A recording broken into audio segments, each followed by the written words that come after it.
Estamos aqui em mais um podcast do RJ+. Vamos conversar hoje sobre esporte. RJ mais esporte, essa é uma cidade maravilhosa, é um estado espetacular e é um país que tem uma conexão com o esporte extraordinária. Nós vamos falar sobre automobilismo e estamos aqui com Pedro Caparelli, o nosso futuro ídolo do automobilismo, porque grande corredor, vencedor ele já é, com o pai coruja aqui, Cláudio Caparelli, também piloto, com o Silvio, da Invest Smart, que vai trazer uma visão para a gente, essa visão, esse lado do investidor, esse lado do patrocinador desse segmento do esporte, e com Edneide Oliveira, do Conselho dos Portos, do Condeporte. E de Miami, o senhor Nelson Silva Júnior, piloto também, amigo há muito tempo. Então, a gente vai bater um papo hoje bem bacana. Vem com a gente.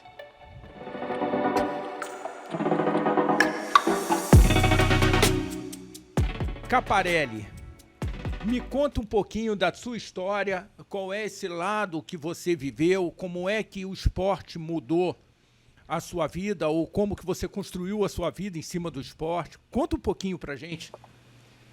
Então, hoje quando estava vindo para cá, teve um amigo meu que me ligou e falou para mim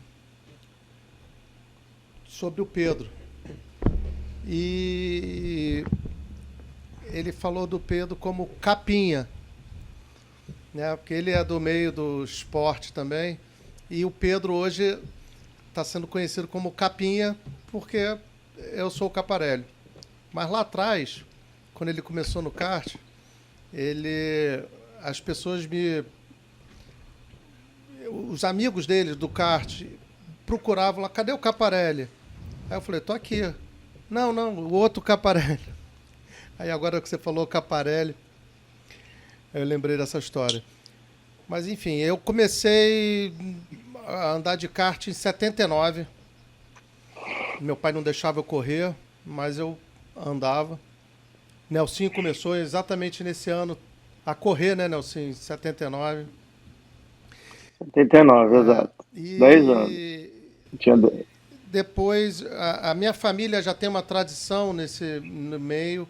Meu tio-avô correu o circuito da Gávea, correu com o Chico Lande, correu com o Fangio. E meu tio correu de kart também na década de 70. O outro tio meu foi presidente da FAERJ e diretor esportivo da CBA, diretor financeiro da CBA. CBA? Confederação Brasileira de Automobilismo. Legal. Isso. Então eu comecei a correr de kart. Meu pai não era muito a favor de eu correr de kart, a minha mãe também. Aquela situação de perigo, né? Vai se machucar. Então, mas eu insisti, eu sempre queria. E comecei no kart. Depois eu corri de Fórmula 4, Fórmula Chevrolet, Fórmula Renault. Fiz 2 corridas de Fórmula Renault. E aí eu migrei para o turismo. Aí eu corri de Stock Car Light, Endurance. Aí corri junto muito tempo com o Nelsinho. Fui campeão brasileiro de Endurance. Corri... O que é Endurance, Caparelli? Endurance é corrida de longa duração. Na Endurance eu ganhei 1000 milhas em São Paulo, ganhei 500 km de São Paulo, ganhei 1000 km de Brasília, 500 km de Londrina, e tem outras e que corridas carros que eu não vou lembrar. com que carros você corria? Com que carros você ganhou? Eu corri de Alfa Romeo, um Alfa Romeo era um 56, era do Mundial de Turismo. Aquele 156 que teve no Brasil, né? No começo da importação, ele apareceu bastante, o Alfa 156 no Brasil. Isso, mas era um carro de corrida. Sim, era sim. todo todo preparado para a competição, com um câmbio diferente. Era o carro que corria o Mundial de Turismo. E aí eu corri com esse carro, eu corri com a Ferrari 355, corri com a Ferrari Challenger, 360 Challenger, e corri com uma Ferrari 360 GT2. O Nelsinho chegou a correr com uma 550 Maranello também. E corri de protótipo também, corri de Audi, corri com eu não lembro, Nelsinho, qual é que era o nome daquela categoria do Piquet? Aquele... Spron. Nelsinho correu também de Spron. Corri de turismo, de golzinho, de Corsa. Assim, tem que fazer uma lista para te falar a verdade, porque tem muita coisa. Não, tranquilo, mas eu acho, o Caparelli, que o Rio de Janeiro, você falou lá atrás de Fangio, e meu pai falava muito das corridas que ele ia com meu avô assistir ali no circuito da Gávea, ali no Joá, né? Isso. O Rio de Janeiro tem uma história no automobilismo bastante importante, né? Como é que você tem visto aí os últimos tempos e quais as possibilidades da gente ter novamente um protagonismo aqui no Rio de Janeiro com relação ao automobilismo de uma forma mais ampla? O Nelsinho talvez lembre, eu ia de madrugada para o autódromo, meu pai vai saber agora, no Alfa TI4 dele, pra gente fazer a arrancada com o Jorge, com o Paulo, com o Eônio, com a turma toda, preparando o carro a madrugada inteira para arrancar no dia seguinte. Conta um pouquinho dessa história aí, né? Desde lá de trás. Então, o Rio de Janeiro, até no kart, né? Porque o kart é a escola do automobilismo. E o Nelsinho lembra disso. Na década de 70, o Rio de Janeiro era referência do kart no Brasil. O kartismo no Brasil, o Rio de Janeiro, o pessoal vinha todo de São Paulo, de outros estados, correr aqui no Rio. E com o tempo a gente foi perdendo essa tradição. Quando acabaram com o kartódromo primeiro, em 94, ou seja, já tem 30 anos que a gente não tem um kartódromo, ou seja, a gente não tem a escola. Ali começou o declínio. Só que a gente persistiu, né? A gente veio persistindo nisso, a gente tentando salvar o autódromo, depois acabou o autódromo. Na verdade, foi uma desculpa para fazer Olimpíadas, para acabaram com o autódromo. Você vê, hoje, em 2016 foi a Olimpíada e o espaço nunca mais foi utilizado para o esporte. É uma questão de consequência, né? Como é que a gente faz as coisas e acaba não tendo consequência, porque nem o atrativo do esporte, ao qual eles usaram para substituir o autódromo, está sendo usado nem perto do que deveria. Então, a gente tem que olhar, e eu queria até ouvir do Pedro. Pedro, você começou pelo kart, né? No kart. Conta um pouquinho aí desse lado do kart. Você está falando, Caparelli, da escola, que é o kart, né? Conta um pouquinho aí, Pedro, desse teu começo no kart, como é que foi, quantos anos você tinha, se a tua mãe deixou você ir correr no kart, como é que foi? Não, eu comecei no kart com 5 anos. Na verdade, antes eu fazia futebol e jiu-jitsu. E aí eu comecei com kart aos 5 anos, meu pai me deu um kart elétrico. Na verdade, te deu kart elétrico com 3. Foi com 3, mas com 5 que meu pai começou a ver que eu levava jeito. Uhum. Porque a gente tem a casa em Teresópolis e tem uma garagem lá e eu sempre parava o carrinho de ré. Então eu acho que daí meu pai começou a ver que eu tinha talento e tal. Incentivar.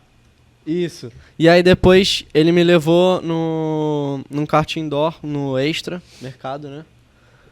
E eu dei uma volta. Lá. Oi? Corri muito lá. Muita gente andou do Rio, né? E aí eu sentei no kart, botei só o capacete. Na verdade, não botei nem o capacete. E aí meu pai foi do lado, assim, com o mecânico, bem devagarinho, tava 1 por hora. E aí eu dei a volta, eu tava só falando não, que eu tava com medo, não queria. Aí, pô, é uma coisa assim, que eu sou religioso, mas eu falo pra todo mundo que foi Deus que fez eu pisar no acelerador sem querer. E aí depois eu senti um frio aqui e eu falei, é isso que eu quero pra mim. Aí depois disso, minha mãe ficou incentivando a levar pra Guapimirim, que Mas é tua um mãe cartódromo no Rio. que quis levar você pro indoor primeiro. Sim, minha mãe Então foi a mãe que incentivou ali também, tava nesse processo, que normalmente a mãe dá uma freada, né? Foi minha Pelo mãe que... contrário, eu tentei falar que ele era muito novo, deixa ele crescer um pouquinho mais e tal. E a mãe, não, vamos ver se ele gosta. Ela que começou. não fui Gostou, eu, não. né? Gostou. Aí a gente foi pra Guapi, aí eu andei num kart menor, né? Obviamente que meu pai tinha 5 anos, 6. 5 anos. E aí teve até uma história que o kart começou a acelerar sozinho, andava devagarzinho pra... tinha 6 anos, 5, né? 5, né? 5. E aí o kart começou a acelerar sozinho e eu fiquei desesperado, meu pai atrás, assim. Aí ele até me passou, me jogou no pneu assim, eu falei, pô, vai doer, né? Porque eu tava rápido, Aham. já tava uns quê? Quando ficou acelerado. Você lembra dessa história?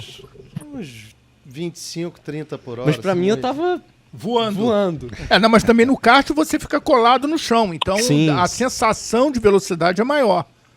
E aí ele encostou assim, me jogou pro pneu. Aí eu comecei a chorar, não sei o quê. Aí depois minha mãe chegou e falou assim, você anda de novo por mim? Eu falei, ando. Depois disso foi e nunca mais parei. Aí depois fomos pra São Paulo, depois Estados Unidos. Aí hoje tô ingressando pro Fórmula 4. Legal, Fala pra cá. legal. E Pedro, eu acho muito bacana você contar essa tua experiência, porque muitos em locais fechados e tudo, ensinei meus filhos a dirigirem desde 5 anos, botava no colo, 4 anos, e ali eles não têm medo nenhum, dificuldade nenhuma em fazer isso. Mesmo a Manuela, que tem 10 anos agora, eu já estou pensando em botar ela no kart para ver qual é, entendeu? Legal. Mas falta o cartódromo, né?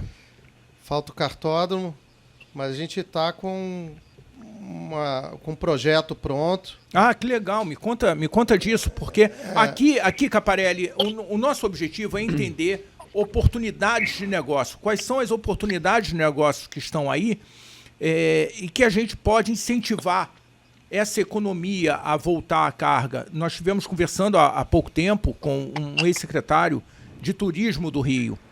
Isso traz turismo. Então, conta aí um pouquinho dessa... Eu na verdade, eu estou com um projeto para fazer um cartódromo oficial na cidade do Rio de Janeiro. E aí eu reuni alguns empresários que têm essa visão, como você falou, para investir.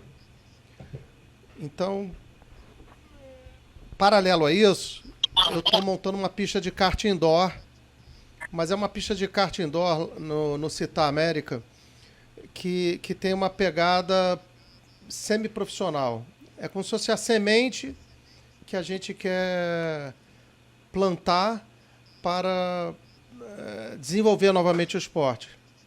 Então, essa pista que eu estou fazendo, ela vai ter uma escolinha de kart, que vai ser ministrada pelo Olingalha, que é o maior campeão brasileiro de kart. Ele tem 12 títulos brasileiros. E ali a gente pretende mostrar os primeiros passos, né? É uma pista que eu não tenho a visão do rental, do kart de aluguel, de parquinho. É uma pista que eu pretendo que ela seja o início Tipo da uma profissionalização. Tipo uma vai escola. ter escola, Quebrar vai ter isso que escolinha. o Pedro estava falando, né? Exato. Esse momento do Pô, vou, não vou, tenho medo, não tenho medo. Não, relaxa, a gente está brincando aqui, vamos lá, mas é já olhando para preparar a turma, preparar uma turma nova para fazer o nosso coração bater mais forte. Eu sei a dificuldade que eu passei com o Pedro da gente não ter uma pista no Rio de Janeiro. Eu tinha que levar ele para Guapimirim, dia sim, dia não, eu levava para Guapimirim.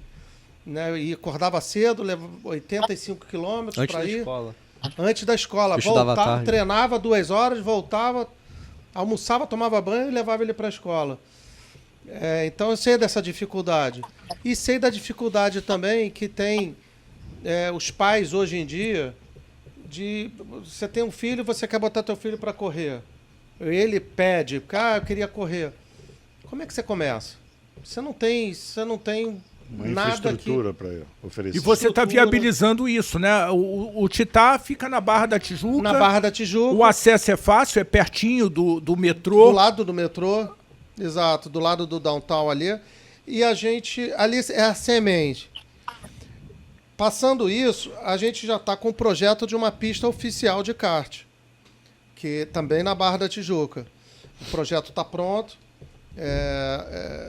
Eu estou tentando viabilizar o espaço, o terreno, porque eu já tenho financiador para a obra, para construir.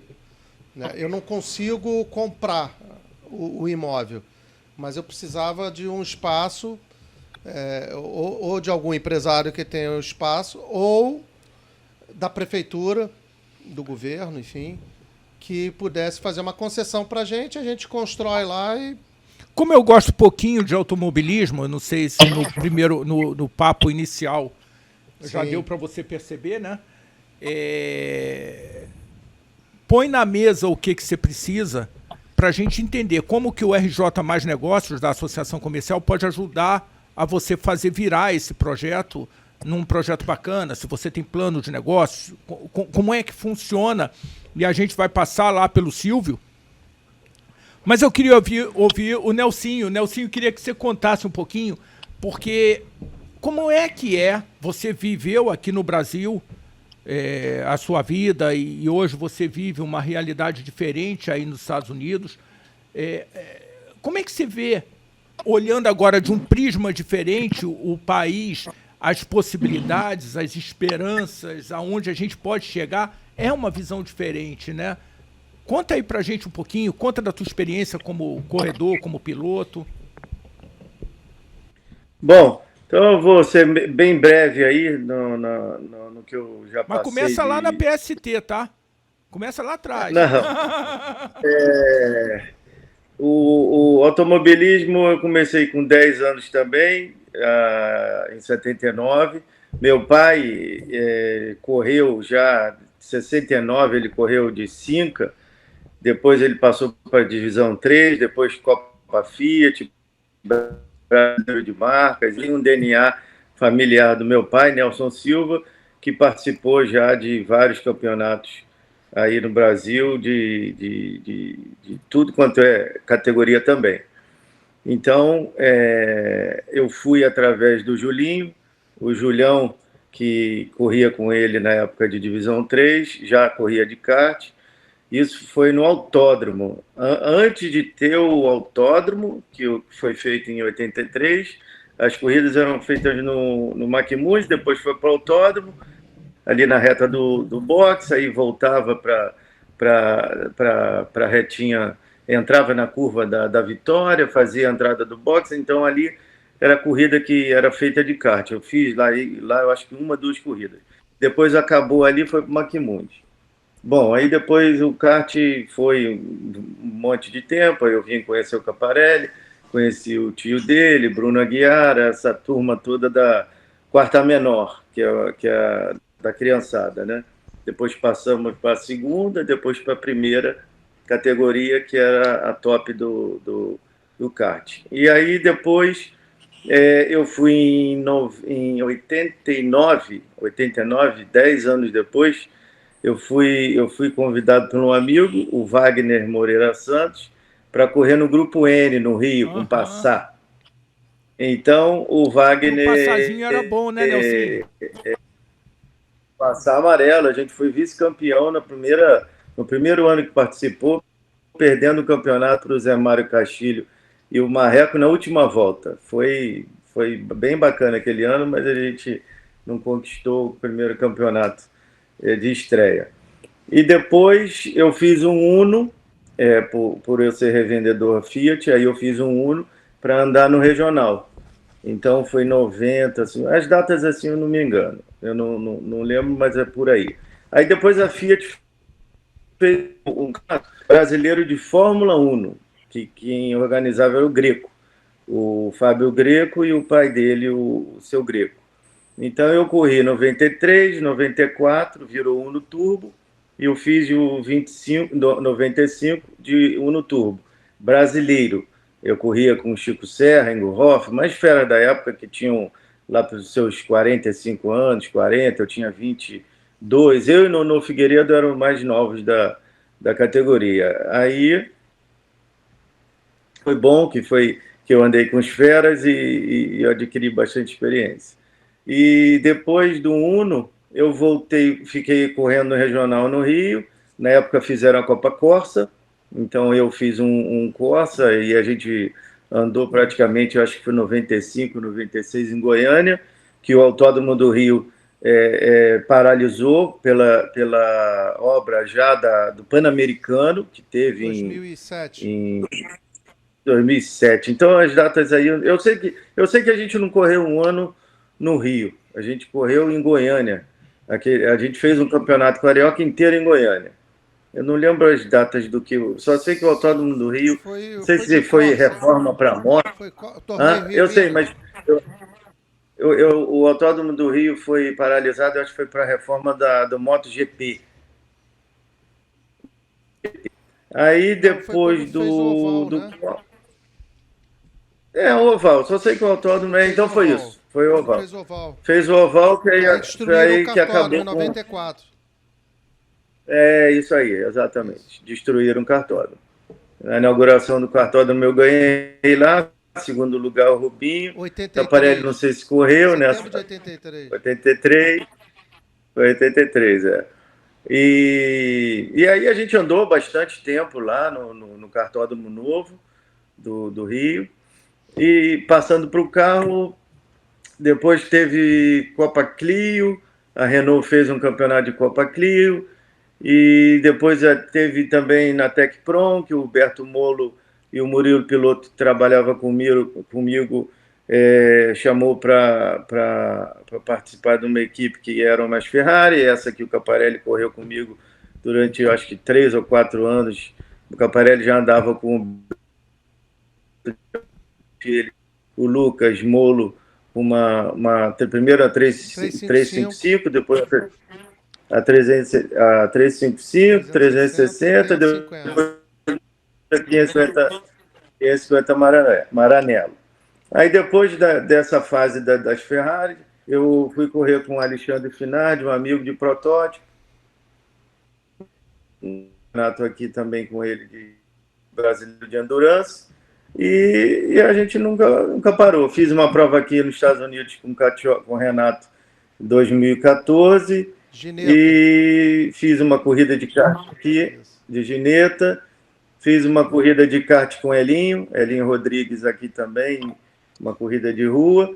Agora falando de Unidos ou Flórida, que eu moro na Flórida, o kartismo aqui é muito forte. Para você ter uma ideia, são 3 campeonatos, que é o Florida Winter Tour, que o Pedrinho até participou já também. Tu já correu lá, Pedro? Já. Tem o Scusa, legal. tem o Scusa, tem o Scusa, e tem uma outra categoria de motores, de rotaxi. Quer dizer, esse final de semana passado aqui no cartódromo deviam ter uns 350 karts, com umas 10 categorias diferentes. Do pequenininho ao coroa do pequenininho ao coroa de 60 anos. Então é bem democrático, tem para todas as categorias. Se você quiser escolher para andar, motor diferente, e tem corrida em Orlando esse final de semana.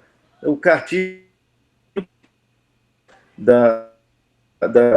você tem na Califórnia também.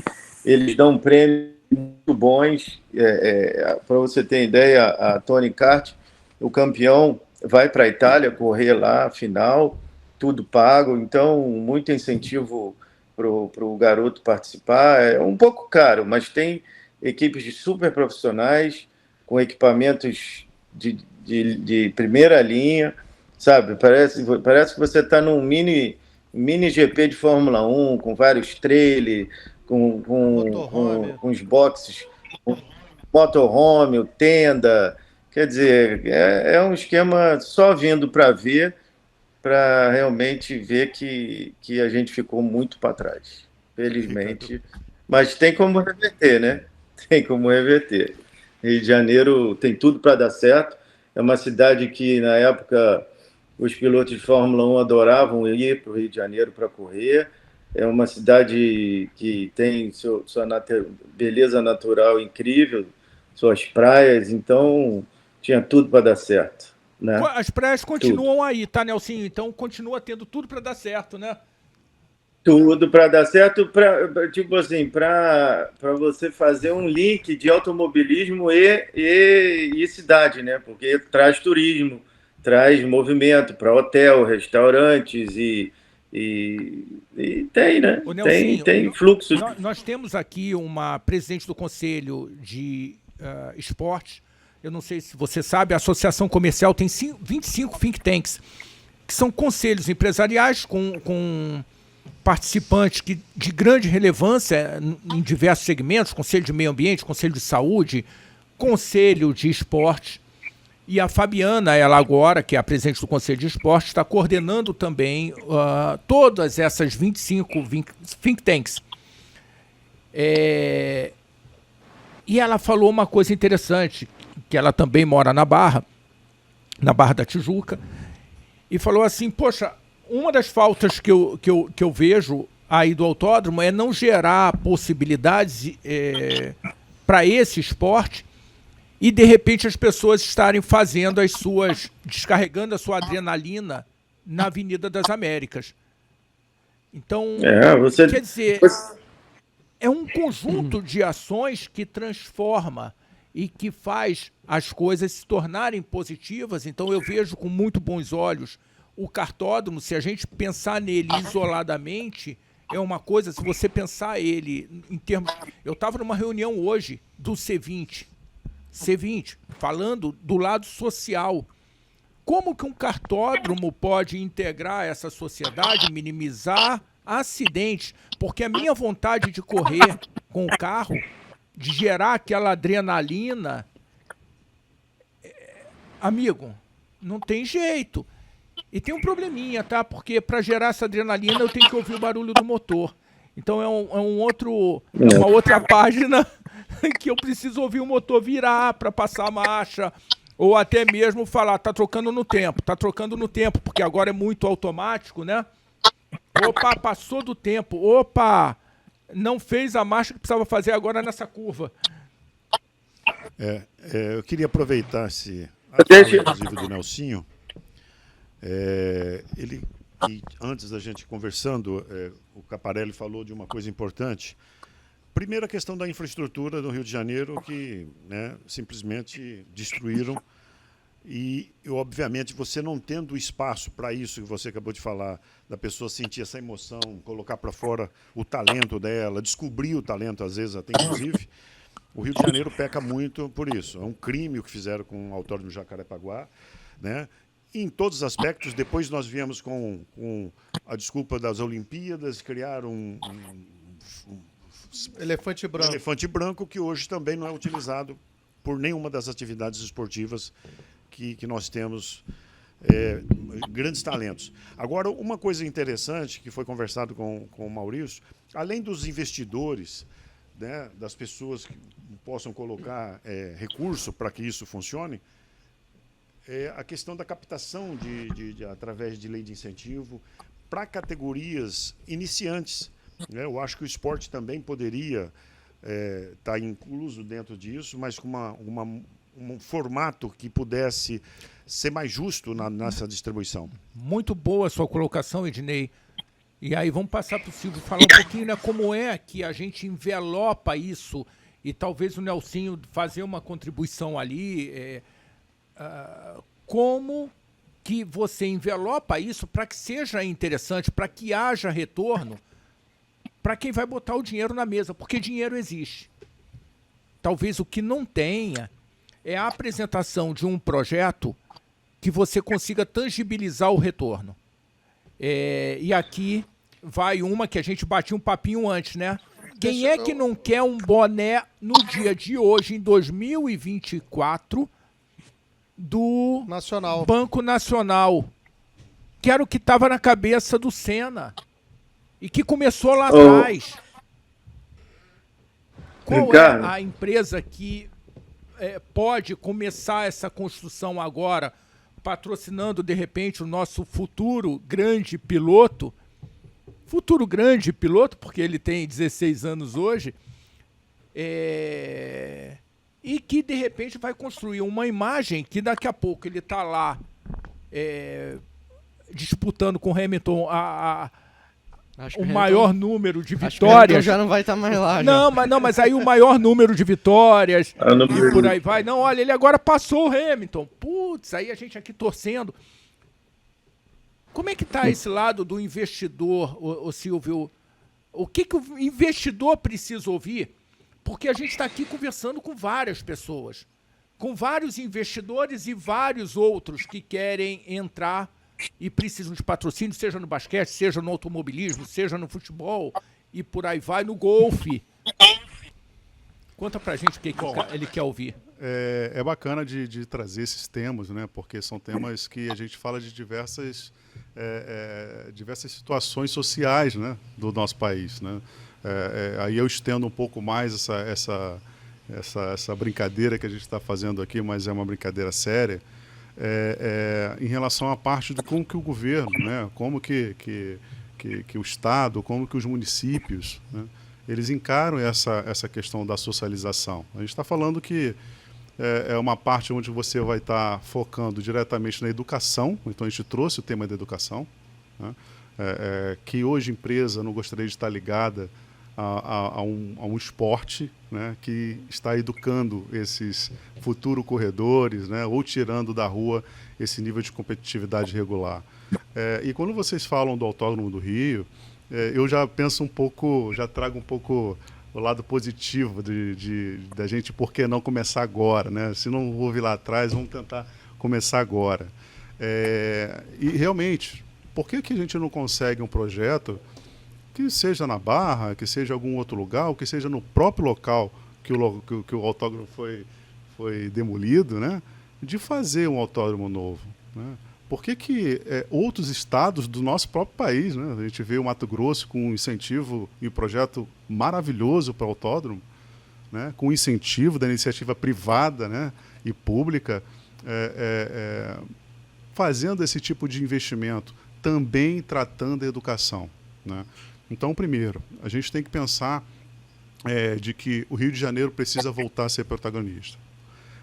E a gente precisa hoje acabar aqui, e aí a gente precisa de mais também dessa parte pública junto com a parte privada, para a gente desmistificar de que o automobilismo não só é só para uma faixa etária, né, da classe social, né? A gente tem como governo, né, como parte privada também, de levar o automobilismo para todos os níveis etários, todos os níveis, todas as faixas de renda, né?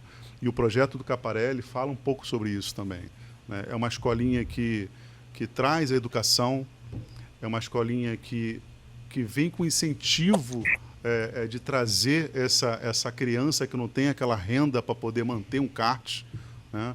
E dentro do projeto Capa pode trazer isso muito. Mas, falando um pouquinho você trouxe aí um gancho muito bom, que é da parte do bonezinho do Nacional. A gente precisa sonhar em botar um brasileiro no automobilismo, sim, né? E para isso a gente tem que ter escala. Como que o tênis hoje está rompendo algumas barreiras, né? E querendo ou não, já tem aparecendo alguns nomes, né? A Biadade aí rompendo, poxa, marcas que na época do tênis feminino, a gente está falando da Marister, né? depois do Guga, quem foi que veio, né? Então tiveram algumas... Então, basta querer, né? É a iniciativa pública junto com a iniciativa privada, a gente entrar com vontade de querer transformar. Acho que a palavra aqui que fica para nossa maravilhosa conversa é transformação, né? De que forma que a gente consegue trazer uma facilidade para transformar esse meio. Não, bacana. E, assim, como que o investidor, ele está ali olhando a gente agora no podcast e falando assim, bacana, eu tenho dinheiro, eu posso até botar, mas como é que isso volta? O famoso money talk. Como que isso volta para mim? Qual é o retorno de imagem? Fala pelo lado desse investidor para a gente, como que a gente pode espetar o coração dele para ele falar, olha, bacana, tem retorno. Hoje a gente tem diversas leis de incentivo, né? Esse é um canal que a maioria de todas as empresas privadas, né, elas utilizam esse canal para poder, enfim, ter um retorno rápido. Fazendo uma conversão muito próxima em relação ao percentual, né, e o tempo de retorno, que hoje, a cada centavo que você coloca no automobilismo, você tem um retorno de quase 25 vezes, tá, dentro do primeiro ano.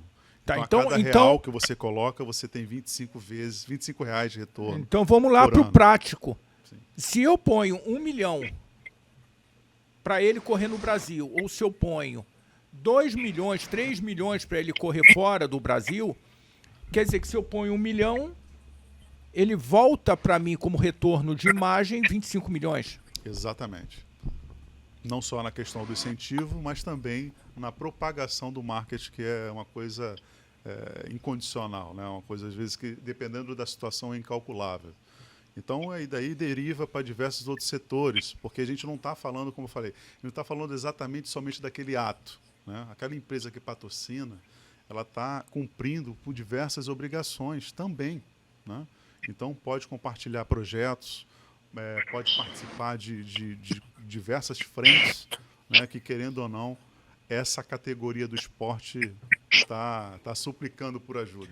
E você falou da educação. Pedro, como é que é a tua escola? Como é que funciona isso, né? Porque, de repente, você tem que correr, como o Nelsinho acabou de falar, participar de um campeonato nos Estados Unidos e, de repente, outro na Itália, ganhou lá, vai para uma outra competição fora e para. Como é que fica esse negócio? Você tem 16 anos, você... Eu tenho 16. Conta pra gente como é que você... Então, eu estudo online, né? A escola é dos Estados Unidos. Então eu só aprendo inglês. Eu falo fluente inglês. E é muito bom pra mim, quando eu tava na escola física, era bem pior, porque às vezes eu tinha que voltar e fazer todas as matérias. Então, tipo, eu perdia, mas depois eu tinha que recuperar e voltar ao dia, entendeu? Hoje em dia, na escola online, eu posso já adiantar a matéria. Eu tô 2 meses adiantado na frente. Então, eu vou acabar 2 meses antes do tempo. Então, acho que a escola online me ajudou muito. Olha que coisa interessante. A gente pode pensar, né, em até fazer uma conversa com a turma da academia para entender esse modelo em termos de Brasil. Meus filhos também estudaram numa escola americana, os mais velhos. E é um modelo diferente, integra várias outras nacionalidades, acaba numa escola internacional integrando várias outras nacionalidades, e isso é bem bacana. Mas como que, de repente, uma escola dessa online pode ajudar um atleta que, de repente, tem que competir Olimpíadas de Inverno, e ele já tem que sair mais cedo para poder se aclimatar, se a competição é num país mais alto, com uma altitude maior, e pressões diferentes e tudo mais, ele tem que se aclimatar naquilo ali, ou ele vai competir na ponta, ou ele simplesmente vai brincar. Então, é uma discussão que eu acho bastante interessante da gente também fazer aqui como sociedade. Como que a gente impulsiona? Como é que esses chineses conseguiram avançar tanto no esporte como avançaram, e a gente não, né, Nelsinho?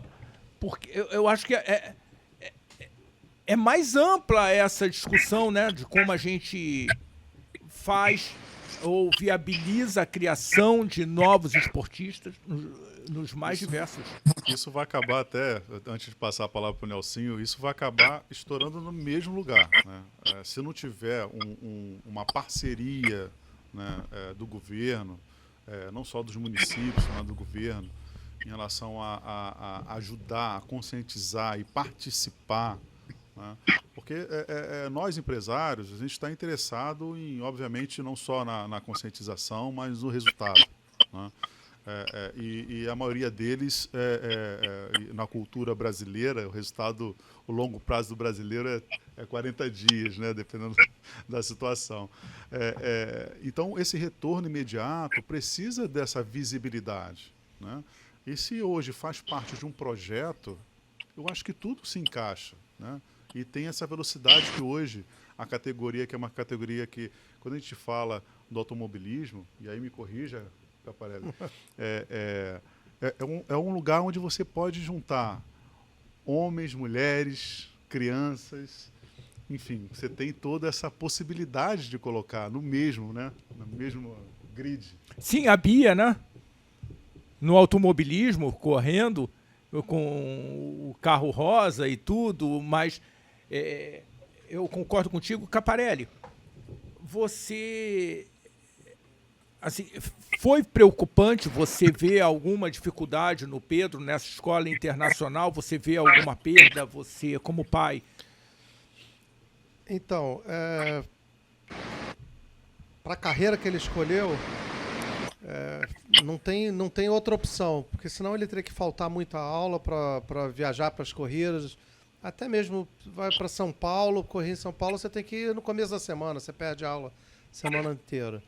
Então, não só ele pode antecipar, como a gente leva o notebook, ele em algum horário, acabou os treinos, vai para o hotel, ele pode fazer a matéria dele. Isso é muito bom. O lado que prejudica um pouco, e eu tenho que falar isso, ele perde um pouco o convívio com os amigos do dia a dia, né? E nessa idade, agora nem tanto, mas quando ele era mais novo, ele tinha essa carência dos amigos. A socialização, perfeito. Então, ele já está 6 anos, né, Pedro? 6 anos. 6 anos na escola. Então, ele começou com 10 anos. Numa fase que a criança está precisando. Mas, por outro lado, eu seria contra a escola online desde a primeira idade, né? Mas, com 10 anos, ele tem os amigos ainda da escola. A minha filha, que é 1 ano mais velha que ele, também está na escola online. Então, ela tem as amigas. Então, a gente consegue compensar isso um pouco. Agora, pro lado do esporte, que é o que ele escolheu para ele, funciona super bem. Perfeitamente. E aqui a gente fala muito de quais são as oportunidades de negócio, né? Então, essa é uma discussão que podem surgir várias oportunidades de negócio no entorno da academia para esses esportistas. Eu ia fazer um comentário que você fez lá do Banco Nacional, do Boné. Uhum. Existem alguns cases de sucesso para o patrocinador. Um deles eu citei também para o Ednei, que foi o Rubinho Barrichello com a Arisco. É verdade, é verdade. A Arisco patrocinou ele desde o kart até a Fórmula 1. E ela teve um retorno fabuloso. Chegou na Fórmula 1, levou o Rubinho para a Fórmula 1. Então, assim, concordo com o número, gênero e grau que o Silvio falou. O retorno é bom, é excelente. A gente, no Brasil, tem a facilidade do incentivo fiscal, que foi, inclusive, que me viabilizou a participação minha na Stock Car durante alguns anos. Foi incentivo fiscal. A gente comentando antes de iniciarmos aqui o podcast, você falou da questão do retorno social, né? Que hoje não tem mais, que você está me falando. Mas você usou muito isso, inclusive aquilo que você me disse de 450 crianças que você levou para o autódromo, levou inclusive ali na área, na visitação dos boxes. Visitação dos boxes, quer dizer, isso aí você faz, de repente, um movimento desse, de 450 crianças, de repente você tira uma criança descobre o sonho dela e a vocação dela. Aí eu vou emendar num outro assunto. Mas primeiro vou te responder, Ednei. Antigamente, os projetos de incentivo fiscal, eu comecei a fazer projeto incentivado em 2004. Tinha contrapartida social. Você era obrigado a fazer. 10% do projeto era contrapartida social. Depois, eles modificaram a lei e não era mais obrigatório. Mas eu continuei fazendo. Porque aquilo foi tão bom para mim, o retorno que eu tinha era tão bom que eu continuei fazendo. Esse case aí dessa contrapartida que eu fiz já não era mais obrigatório. Mas eu, dentro do projeto, foram 450 crianças, 9 ônibus, crianças de escola pública. A gente contratou 18 monitores, eram 2 monitores por ônibus. Pegamos 450 autorizações de pais para poder levar as crianças. Aí a gente deu kit torcedor, boné, camiseta, bastão inflável, kit lanche para eles. Foram para a arquibancada, lá na corrida de Stock Car. E depois eu levei as 450 para visitação, dentro do boxe. Né? E é maravilhoso. O retorno pessoal que eu tive com isso... Uma satisfação pessoal, né? Exato. Uma questão de você entregar para a sociedade de volta parte daquilo o que eu recebi. Que vem... Isso. Isso é bem bacana. E aí, pensando também nessa continuidade, hoje eu fiz um projeto, eu tenho um projeto de uma academia de pilotos. Como é que é isso, Caparelli? Então, essa academia de pilotos não é como a academia que você vê, a academia da Ferrari, a academia da Aston Martin, que eles, na verdade, o piloto chega lá e paga um X para fazer parte daquela academia. Tem uma da Porsche em Atlanta, né? Porque se você vai usar, sou piloto da academia, e bota a camiseta lá Aston Martin, bota a camiseta McLaren, enfim. Esse projeto que eu fiz, ele é um pouco diferente. Pouco não, é bem diferente. É uma semente para a gente tentar novamente ter pilotos na Fórmula 1 e na Fórmula Indy. Porque você tem que entender que o automobilismo, ele tem o caminho Europa, que é a Fórmula 1. Apesar de hoje a dona da Fórmula 1 ser americana, que é a Liberty Media. E tem o caminho Fórmula Indy, que é o caminho americano. O Nelson conhece bem, está lá também, então ele sabe. E tem muito incentivo nesse caminho da Fórmula Indy. Quando você sai do kart, começa no Fórmula Júnior, o SF Júnior, que é a primeira categoria do Fórmula. O campeão dessa categoria, que é um brasileiro, o ano passado foi um brasileiro. Quem foi? Nicolas Giafone. Foi o Nicolas Giafone. Legal. Filho do Felipe Giafone, que correu já de Indy, corre de caminhão. Ele ganhou a temporada do ano seguinte, na USF 2000, categoria acima. Sendo campeão na USF 2000, ele ganha a temporada na Pro 2000. Campeão da Pro 2000, corre na Indy Light. Campeão da Indy Light, corre na Indy. Pago. Pago? Então, eu ia te perguntar, você ganha o direito de participar? Não. Você ganha o patrocínio para a própria categoria, banca ele o primeiro ano dele na categoria. Então, o que você está fazendo é um planejamento para que haja um crescimento, né, Nelsinho? Que haja um incentivo da continuidade. Exato.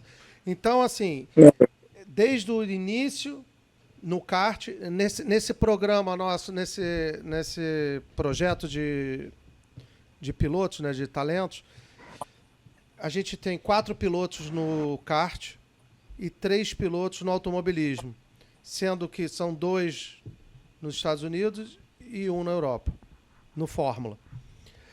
É um projeto para longo prazo, no mínimo 5 anos, e a gente vai fazendo a renovação desse projeto. Quer dizer, os pilotos que estão no kart, que vão mudando de categoria, a gente vai colocando pilotos novos no kart. E como é que a gente escolhe? Como é que a gente vai botar esses pilotos? Aí é que eu vou te responder, Dinei.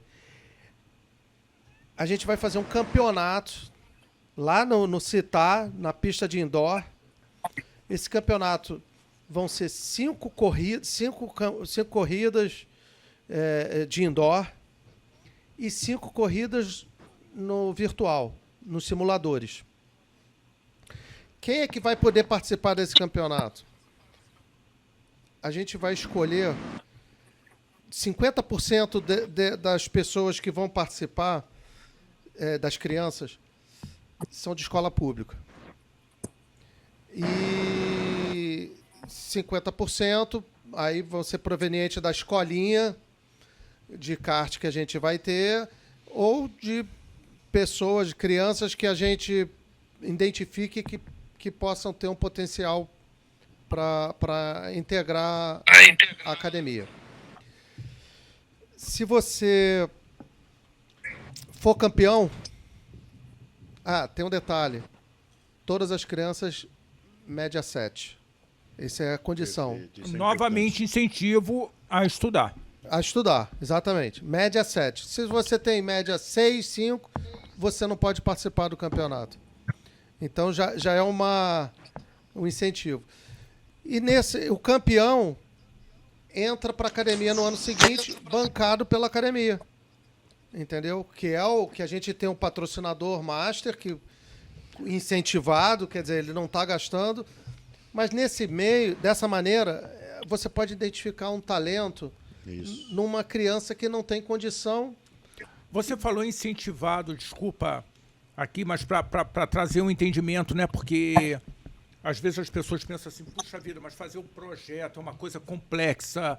Eu sei correr, né, Nelson? Eu sei correr, cara. Fazer um projeto, escrever um monte de coisa, ter que explicar outro monte de coisa para tantas outras pessoas.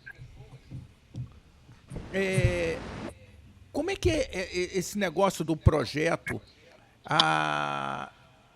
As pessoas, elas... Qual é o percentual? É 3%? Vamos lá. Como é que é essa história? Projetos de incentivo fiscal. Aqui no Brasil, você pode fazer pela lei federal, em cima do imposto de renda, e aí pessoa jurídica pode descontar 2% do imposto recolhido. Pessoa física, 7%. No caso do ICMS Rio, nossa realidade aqui, Rio de Janeiro, né? Essa é a lei de incentivo estadual que você está dizendo. A que eu falei é a federal, A em cima federal, do imposto de renda. Tá. Agora, a estadual são 3% do imposto recolhido, mês a mês. Você pode descontar. Você paga R$100 de imposto, R$3 você pode colocar para o esporte. Tá? Então, detalhe, você pode botar R$3 para o esporte e R$3 para a cultura. Não compete cultura com não esporte, compete. É uma coisa interessante. Os fundos não são compete. independentes. Eu posso incentivar um projeto de música e posso incentivar, porque Exato. não compete, o meu limite Exato. está lá para o de música e o meu limite está aqui para o esporte. Exato.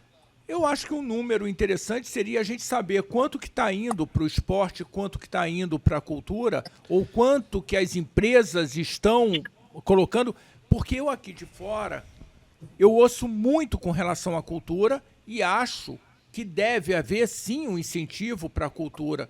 Será que tem tanta divulgação? Será que tem tanto esclarecimento ou esclarecimento suficiente para que a empresa fale: puxa vida, eu sou uma empresa, uma concessionária de energia e eu vou chegar lá naquele carrinho que você postou lá no grupo, tá, Nelsinho? Aquele elétrico. Eu estou falando uma concessionária de energia, então eu vou chegar lá. Ele é o Cybertruck da Tesla. Então, eu tenho uma visão diferente da realidade. Eu já compartilhei até com... Eu não sei se você já tinha chegado. Assim, o retorno de mídia do esporte é muito maior do que na cultura. Mesmo entendendo que não há competição entre eles. Não, sim. Mas é porque você tem um retorno maior com a mídia esporte. dá mais cobertura, né? A mídia dá mais cobertura. Então a gente precisa de espaços aqui como esse para compartilhar, né? Mas o meu entendimento de cultura é diferente. O meu entendimento seria que deveria ter uma outra divisão da lei. A arte e entretenimento. Porque dessa maneira a gente chegaria para a cultura, que seria as escolas, os museus. Então teria dinheiro para isso também. Hoje o dinheiro está sendo canalizado para arte e entretenimento. Então o esporte, ele tem a vantagem da mídia. O retorno é muito maior. Agora, o desconto para a empresa é igual. É igual, então não há competição. O que a gente precisa... Não existe competição. Não, Silvio. O que a gente precisa é compartilhar mais essa informação e falar, cara, olha para essa opção, porque quem está dando esse dinheiro são os governos. São os 3 níveis de governo e não, na realidade, a empresa. É simplesmente a empresa olhar para aquela atividade, para o desenvolvimento do esporte e falar, eu quero ligar a minha marca a esse lado saudável. O Pedro estava contando ali, puxa, vários amigos meus com vape e eu não. Eu não, por quê? Porque é uma opção minha, né, Pedro? Sim, com certeza. Então, o lado da saúde é fundamental. Como é que é a tua alimentação, Pedro, por exemplo? Eu, 100%, há 2 anos atrás, eu me alimentava, não vou mentir, me alimentava razoável. Não era nem bem nem mal, mas gostava de uma besteira de vez em quando. Mas de 1 ano pra cá eu mudei completamente, radicalmente, assim. E tô só comendo bem, tomando água, fazendo tudo na regra. Mas eu faço justo pra ter mais desempenho na pista. Porque eu sinto que eu posso dar mais de mim na pista quando eu tô 100% preparado, sabe?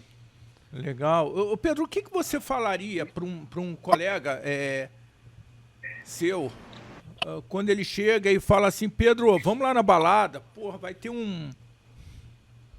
uma cachaça, vai ter uma cerveja, ou então, pô, tem salgadinho à beça, pô, eu não comi, vou acabar aqui no salgadinho. O que tu fala? Como é que é a tua vida? A vida como ela é? Como é que você fala, porra, cara? Como? Olha a hora. Como é que eu vou dormir? Amanhã eu tenho que me preparar, eu tenho que fazer exercício, eu tenho que ir pra academia. Como é que eu vou correr? Como é que fica o meu braço? Como é que fica o abdômen na pista ali? Porque... Eu vou te responder por ele. É uma renúncia. Ele tem um foco e ele renuncia a isso tudo. O foco dele... Eu vou te dar um exemplo. Amanhã tem uma festinha de formatura das amigas da minha filha e eu vou levar ela. Aí eu falei, Pedro, você não quer ir? Não. Não, vai para ir com a tua irmã.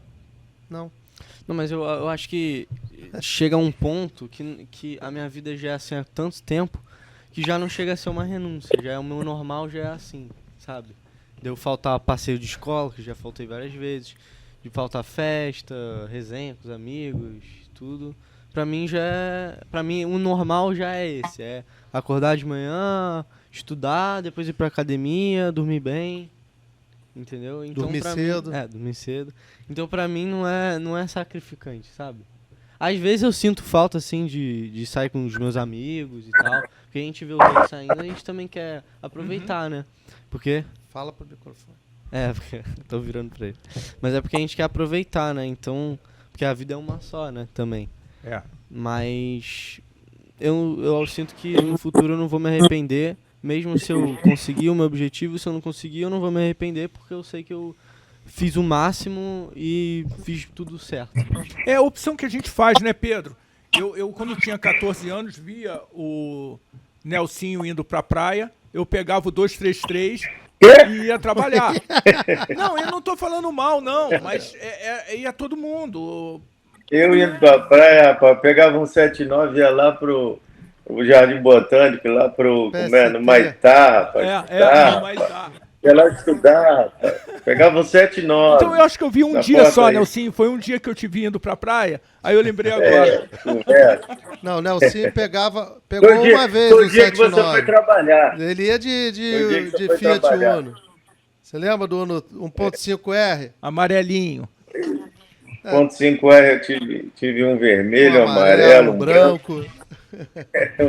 Então, eu não me sinto nem um pouco triste, nem um pouco arrependido de ter pego o 233, o ônibus, e ido montar quadro elétrico de comando. Feliz da vida.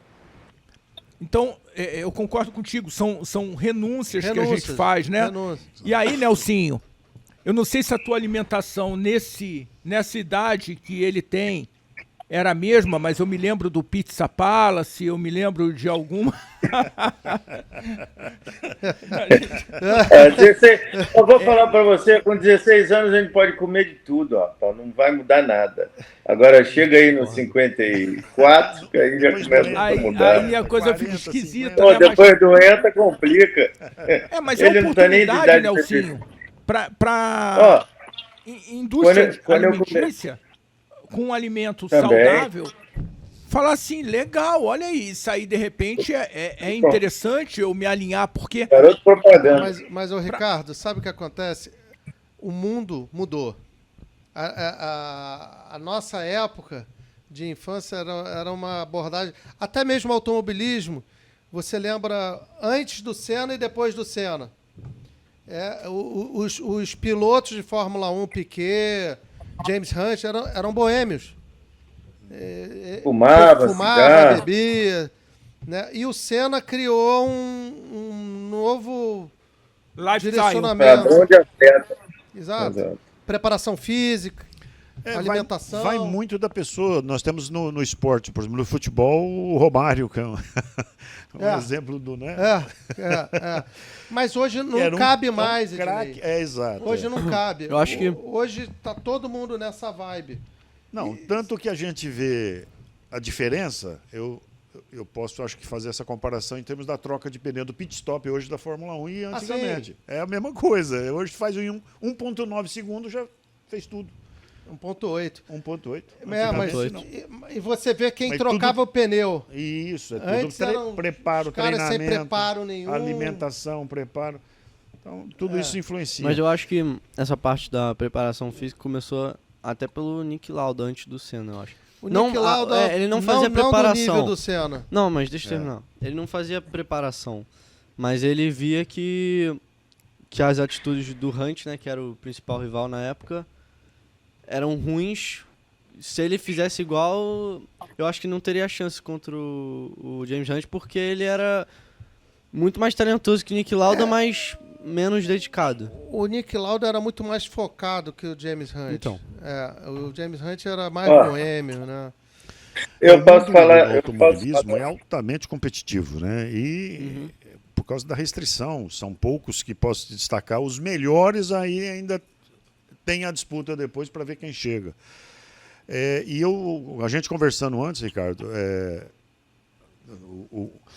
o Cláudio Capanelli passou uns dados interessantes do Pedro, que são os tempos que ele está conseguindo alcançar agora, com carros assim, até Fórmula 4, Fórmula 3, 4, é isso. Que ele fez treino. E isso é interessante, é um diferencial. E o investidor, aquilo que a gente está falando, que é importante para que a gente consiga, né, manter um talento desse em atividade, para que a gente Em em crescimento, é isso, os dados do talento e da perseverança dele, né, do foco que ele tem. A gente vê que o Pedrinho tem isso, né? Pode ser um grande talento, um grande futuro. Ele já é um grande talento. É um grande talento. Né? Pode ser o ídolo que você falou, né? Que pode vir a ser para o Brasil, que nós precisamos resgatar isso. Nós tivemos grandes pilotos, né? O Brasil é um formador de grandes pilotos.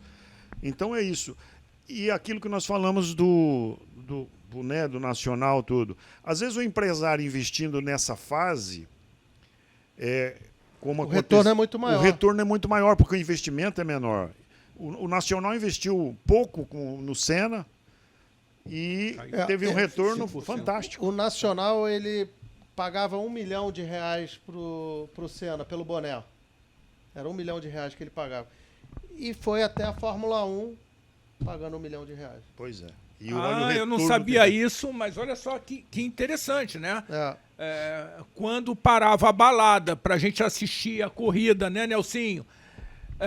Exato. Pra gente assistir a corrida do Japão, cara, eu vi lá. Era no Brasil, era uma época que não tinha YouTube e a balada parava pra gente assistir.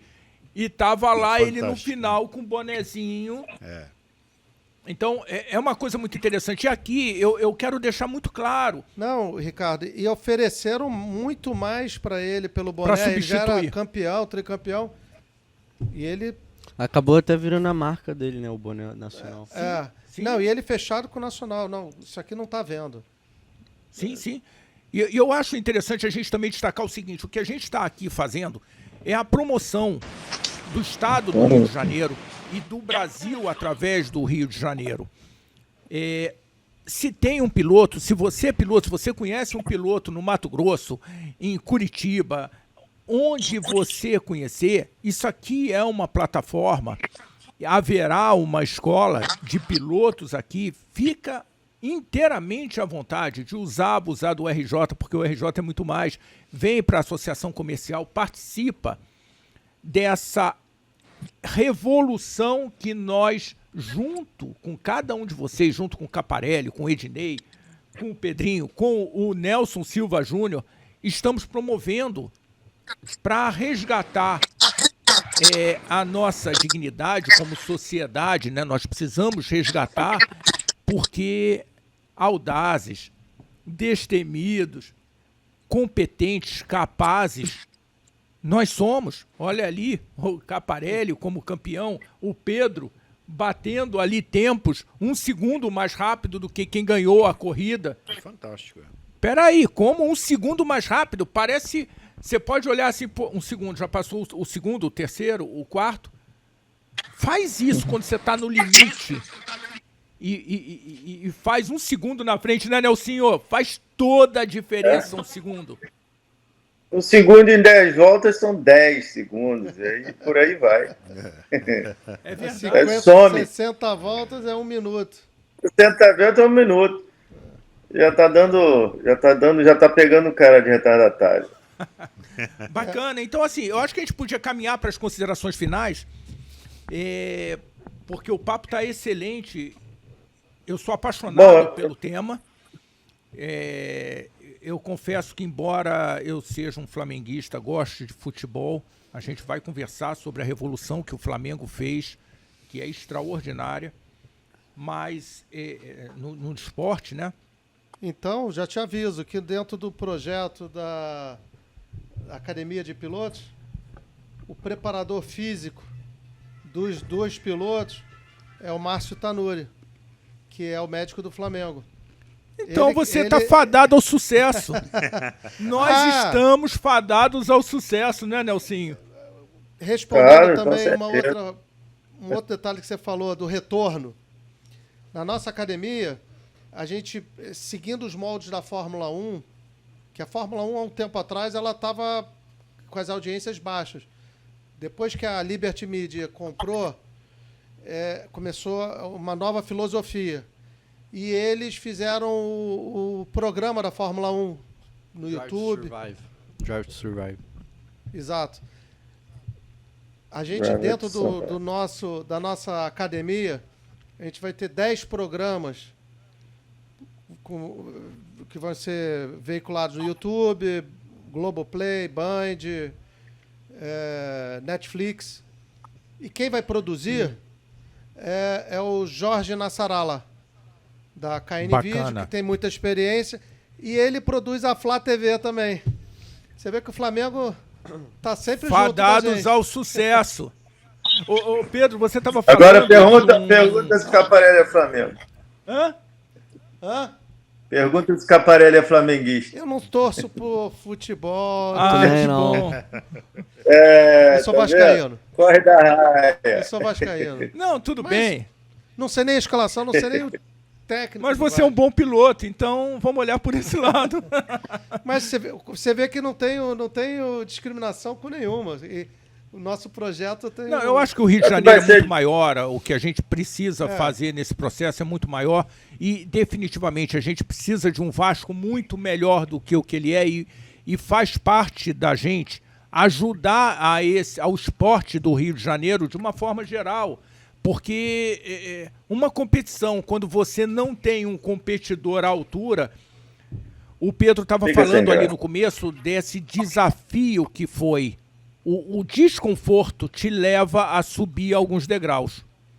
Quando você não está no desconforto, você não sobe alguns degraus. E você ter uma competição com alguém que você dá 1, 2 voltas em cima, você É fala, nas adversidades que você cresce. cara, Exato. grandes coisas, né? Nas derrotas que você aprende. E você estava falando do Netflix, de um Sim. seriado, né? O Drive to Survive. Que agora também tem vários, né? Não é só o Drive to Survive. Tem o da NASCAR, que eu esqueci o nome, que foi lançado recentemente. Tem o da MotoGP. E tem acho que da Indy, né? Ou não? Já, tem da Tem Indy da Indy. também. Não, da Fórmula 2 também Praticamente, então, todas as categorias. do Então, topo. Pedro, o que você recomenda para o próximo final de semana? Que a turma assista o quê? O que ela assista na TV? Tem... o Drive to Survive eu acho uma boa série, mas tem algumas coisas que deixam a desejar. Por exemplo, eles criam algumas rivalidades que não existem, sabe? Pro público ficar atraído. Isso. Eu acho que isso não é muito legal, porque às vezes tem pilotos que são amigos, por exemplo, o Lando Norris e o Carlos Sainz. São muito amigos e uma das temporadas eles criaram uma rivalidade grande que não existia, pra tentar atrair o público. Então foi meio que Mas isso falso, é assim, sabe? estratégia da mídia, né? Como tinha o Prost. Não, mas eu acho com o bacana Senna, você Mas colocar sempre tem isso. essa rivalidade. É, É criado isso. É bacana, né, Nelsinho? Fantasiar o negócio. Não, Fantasiar, tem que fantasiar. Hollywood. Exato. pronto. Exato. Hollywood. Então é isso, Pois é. assim, Nelsinho, suas considerações finais, porque eu acho que a gente Bom. foi tão bom que a gente passou assim do nosso tempo bastante. É. Ricardo, obrigado aí pelo convite. Caparelli, o Pedrinho, um grande beijo para vocês, o Fabiano e o Certamente. Dinei. Não conheço aí Silvio. vocês, mas um abraço. Muito obrigado, que o projeto siga para frente, que o nosso Rio de Janeiro merece aí um kartódromo, um autódromo, que tem muita categoria no Brasil hoje, muita Stock Car, Copa Truck, HB20, muita categoria que poderia estar fazendo uma etapa aí, gerando recursos para a cidade. Então, estamos juntos aí na próxima, é só dar uma ligada. Nelsinho, Um abração. vamos ter Obrigado. uma categoria de Tesla, de Toyota a hidrogênio. Será que a gente No chega futuro, quem sabe, né? No futuro, quem sabe? Não sei. Você tem aí a Fórmula E, que são os carros elétricos que correm, os Fórmula, né? Elétricos. Já teve uma categoria de turismo que eram os Jaguar, mas eu acho que foram 2 anos só. E não sei por que não foi para frente. E já tem o Fórmula E, que corre no IMB, aí em São Paulo. Não sei se é o 2º ano que eles vão andar esse ano. Então tem muita coisa acontecendo no Brasil de automobilismo que o Rio de Janeiro está fora. Você tem a NASCAR Brasil, o HB20, repetindo, você tem uma categoria nova de Mercedes, são as GT2, se eu não me engano, ou GT3, uma categoria, GT4, eu acho. uma categoria Acho GT3. GT4. Então, são Mercedes novas que chegaram, vão correr São Paulo, Goiânia, Velocitar, fica nessas praças ali só, e o Rio de Janeiro está fora, né? Poderia estar... Você tem a Porsche Cup, que largam 2 categorias com 40 carros cada uma, por aí. Então, muita coisa no Rio de Janeiro, no automobilismo, nesses anos, ficou fora. Vamos ver se a gente consegue aí um milagre e recupere. Dizem que Deus é brasileiro, tá? Então eu confio no milagre. Então. Exato. Vamos embora. É fé. Vamos ter fé que tudo vai dar certo. Amém. Caparelli, suas considerações finais. Eu endosso 100% o que o Nelsinho falou. A gente no Rio Grande do Sul a gente tem 4 autódromos. 4. No Rio de Janeiro não tem nenhum. É um absurdo. A gente precisa de uma praça desportiva. A gente precisa um cartódromo que é a escola do automobilismo, para começar, né? E contra todos aqueles que dizem que o automobilismo é esporte de rico, não é uma verdade. Porque o automobilismo não é feito só do piloto, como se o piloto também fosse milionário. Olha o caso Hamilton. Exato. O pai do Hamilton era operador de metrô em Londres. Não, mas você tem também a equipe. Todo o staff, esse ecossistema, né? Isso, exato. Então, a gente ficou alijado disso tudo, de boas equipes. Aliás, a gente tem boas equipes ainda sobreviventes no Rio de Janeiro, Petrópolis, equipes de Stock Car, equipes vencedoras, mas fazem corrida em outros estados. Então, assim, eu fico muito triste do Rio não ter um autódromo. Eu sei que hoje um custo para construir um autódromo gira em torno de 700 milhões de reais. Agora, um cartódromo gira em torno de 20, 25 milhões. Não é nenhum absurdo. Ô, Caparelli, fica feliz, então, que eu não gosto de ver homem chorando, porque a Associação Comercial, o Centro de Negócios RJ+, está contigo. A gente precisa fazer esse resgate e nós usaremos todos os nossos melhores esforços para resgatar o Rio de Janeiro, e eu acho que esse resgate passa por aí. Ednei? É verdade. Eu acho que isso que o Ricardo disse é fundamental. O trabalho que a associação vem fazendo, vem desenvolvendo agora, com essa conversa, por exemplo, e com essa visão de fomentar negócios, né, de dar oportunidade de visibilidade, porque quem não é visto não é lembrado, eu sempre digo isso. E aqui uma forma de mostrar todo esse esforço e esse trabalho, o esforço do Pedrinho, né? Agora, com essa dedicação, com esse talento que ele tem, a gente só tem que incentivar e desejar, Pedrinho, que você realmente conquiste esse espaço que você merece. Estaremos juntos aí, de ombros, para te ajudar nisso, naquilo que depender da gente. Ao Caparelli, realmente parabenizar com essa nova iniciativa de fazer, né, a escola de pilotos. Fantástica ideia.